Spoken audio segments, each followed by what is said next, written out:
Welcome, everybody, to this episode of the Deep Penetration Podcast. If this is your first time listening or viewing, then welcome. In case you don't know who I am, my name is Danny, and I am a love and self-esteem coach, and I work specifically with the LGBTQ plus community.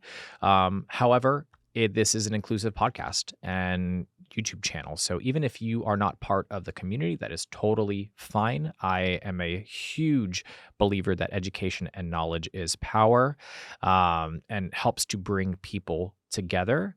And I'm sure you probably know somebody in your life that is part of the queer community. So welcome to everybody.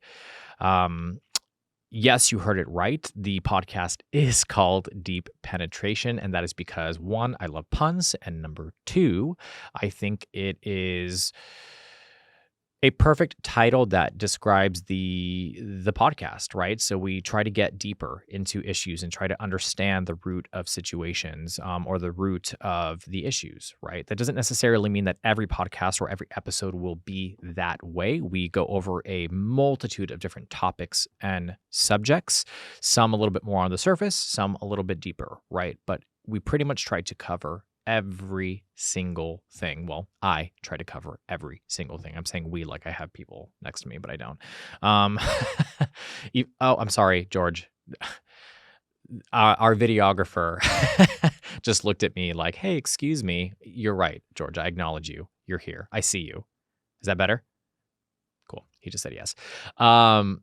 So what is the title of the episode today? We are talking about communication, right? And I think for a lot of people are like, ugh, communication, but it is such an important part of relationships in general, right? Interpersonal relationships, relationships with family, friends, romantic relationships. And if you want to have a healthy relationship, sorry, there's no way around it. You're going to have to learn how to communicate effectively.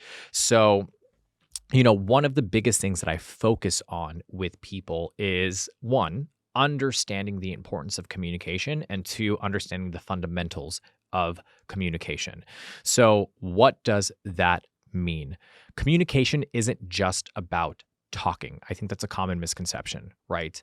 Communication is also about listening. You have to be able to listen to what the other person is telling you so that you can respond accordingly, so that it gives you the opportunity to process the information and to reflect on your own personal ideologies and beliefs and try to communicate those things in return to that other person. So the very first thing about communication is not going to be talking, it's going to be listening.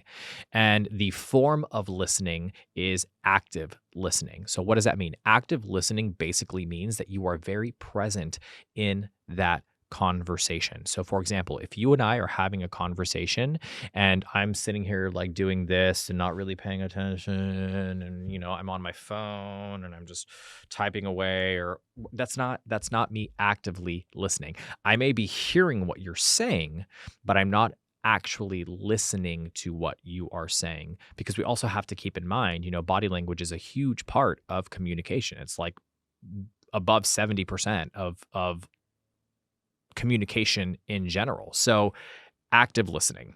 And active listening essentially is, if you and I are sitting here and having a conversation, I'm looking at you in the eyes, I'm acknowledging what you are saying with verbal and nonverbal cues, right? So I'm saying, yep, totally understand. I get that. I'm nodding. I'm acknowledging the words that you're saying. I'm validating what you're saying.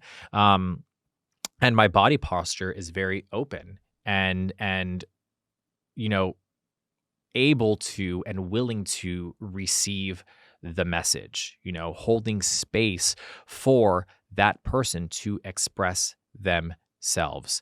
Another part of active listening too is that if you don't understand something, don't just agree or nod or because you kind of want to get over the conversation. Ask questions. Ask clarifying questions. If there's something that somebody says that you don't necessarily understand, ask a clarifying question. So often I find that people will interpret something the wrong way and fly off the hinges and react immediately instead of going, wait a minute, did I process that wrong or did the person communicate that wrong? Let me try to clarify that first.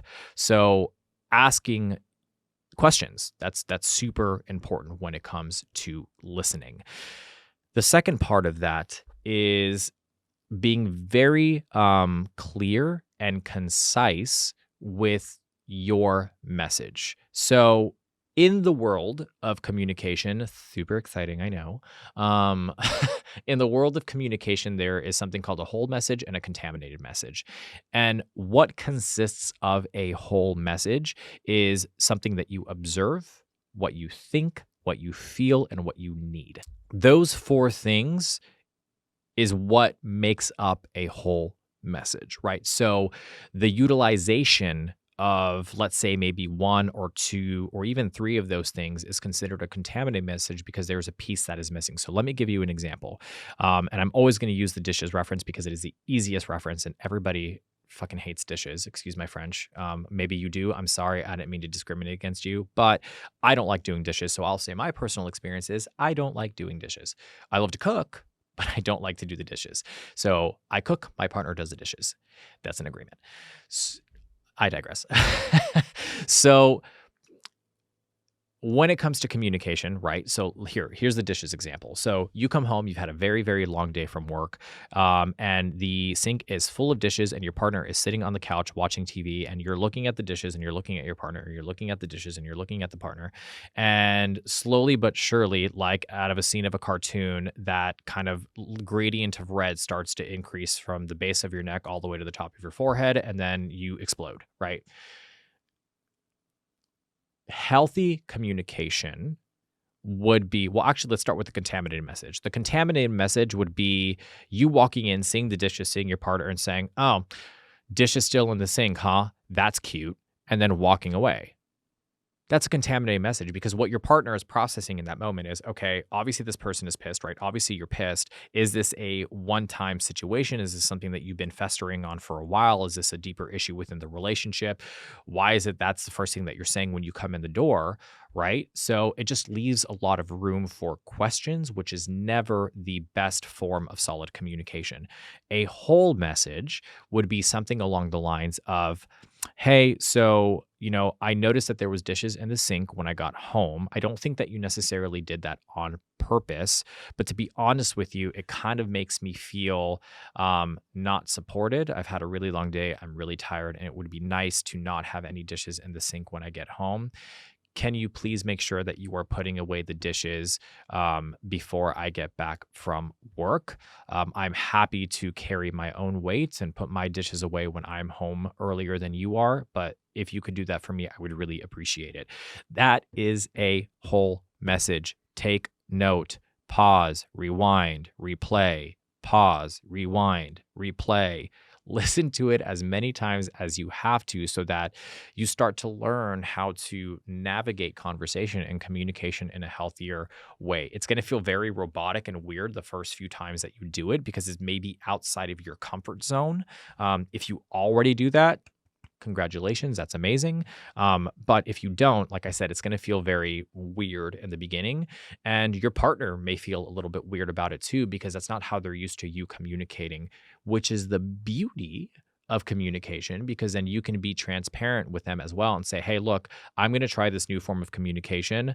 I'm trying to improve, the dynamic between the two of us. And I notice that I have a tendency of being a little passive aggressive. So I want to make sure that I am respecting you and the relationship. So just bear with me. Best way to communicate that. The third thing here is body language. And I talked about this a little bit. Body language is such a huge part of communication. So, for example, they did studies with babies back in the day. I can't remember the specific study, but basically what happened is that they would, have a baby in front of them and the mother would essentially have a very joyous, calm face, but then their tone would not match that, right? It would be a little bit more of an aggressive tone.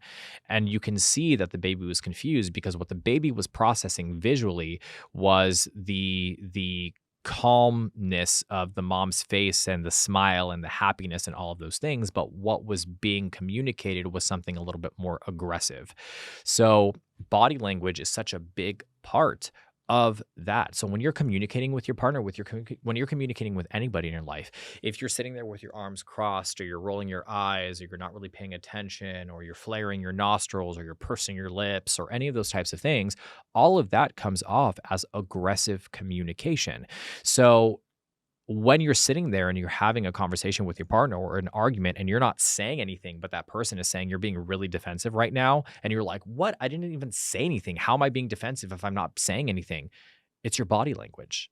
It's what's coming across. It's that nonverbal message that is saying, I don't feel like being here. I don't feel like having this conversation. I don't feel like acknowledging what you have to say. And it can be incredibly dismissive. So acknowledging our body language, like I said, being very open with your arms open, being attentive, making eye contact, being very consciously aware of your facial features when you're talking to somebody.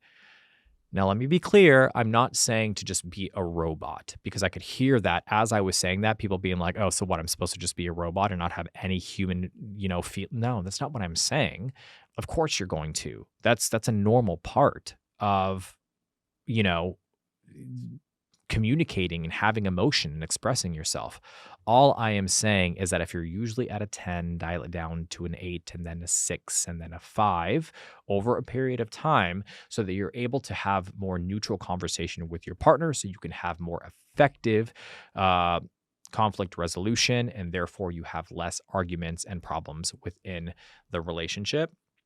The fourth thing here is to practice empathy, right? Try to put yourself in your partner's shoes. And that can be the hardest thing to do when you are pissed at them. Believe me, I have been there. I have done it.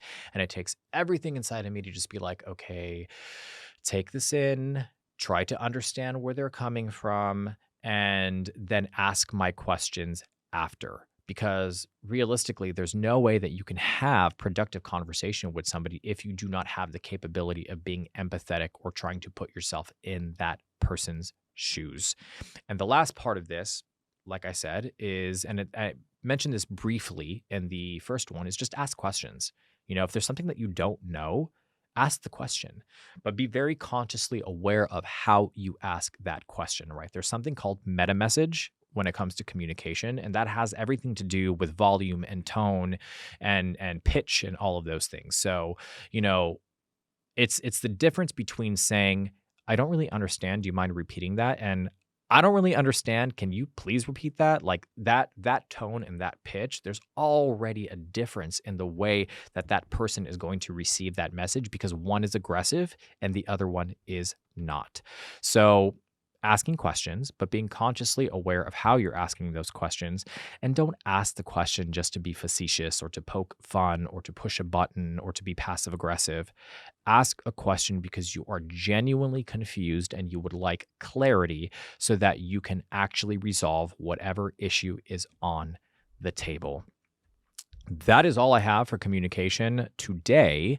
Like I said, very important part of a relationship. But I know that the topic can be a little bit dry, so I don't want to, harp on and on and on about it, even though I can talk about it all day long. I hope you found that information to be helpful. I hope you learned something from that. Maybe if you already knew those things, that is fantastic. You are already on the right track to having healthier, happier relationship. If you found that information helpful, please make sure you are subscribing to the podcast and to the YouTube channel. It helps the channel, it helps the podcast, and I am very appreciative of that. But at the end of the day, I just hope that you are finding this informative and helpful, and that you are finding this as a useful resource for you as you navigate your everyday life, your romantic relationships, and your relationships with your friends and family. Again, I hope you guys are having an amazing day, and I will see you guys in the next episode.